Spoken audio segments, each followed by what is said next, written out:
રામ રામ, જય મા અર્બુદા। મારો એક પ્રશ્ન છે ચૌધરી સમાજ ઉત્તર ગુજરાતને, કે ઉત્તર ગુજરાતમાં કોઈ ચૌધરીનો છોકરો રહે છે યા નહીં, અને રહેતા હોય તો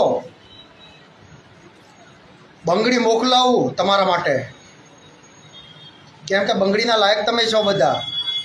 અને તમારે બંગડીઓ ના પહેરવી હોય તો જે તમારી સરનેમની પાછળ જે ચૌધરી લાગે છે ને, એ ચૌધરી હટાવી નાખો, કેમ કે ચૌધરી બનવા માટે ચૌધરી જેવા કામ કરવા પડે, સમાજ માટે એના માટે કામ કરવા પડે। વિપુલભાઈ ચૌધરીએ સાચું કીધું હતું કે આપણો સમાજ કોઈનો ઓશિયાળો નથી, કોઈનો ગુલામ નથી, યા બાપડો સમાજ નથી।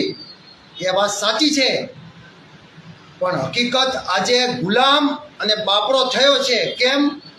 રાજકારણના લીધે અને સમાજના આગેવાનોના લીધે।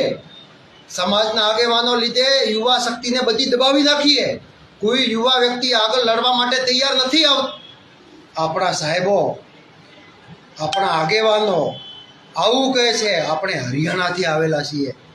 અરે હરિયાણાના ચૌધરીમાં અને ઉત્તર ગુજરાતમાં ચૌધરીમાં રાત અને દિવસનો ફરક છે। કેટલો? રાત અને દિવસનો।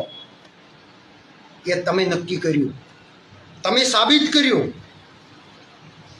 અને ચૌધરીનું નામ તમે ખરાબ કર્યું। આટલું થયા પછી પણ અગર ચૌધરીઓના રૂવાડા ઊભા ના થાય તો એને ચૌધરીની ઓલાદ ના કહેવાય, એ સમજી લેજો। અને થોડી પણ માન મર્યાદા બચી હોય તો સમાજને ન્યાય દેવડાવજો અને બધા હાજર રહેજો મોટી સંખ્યામાં। બસ મારે આટલું જ કહેવું છે।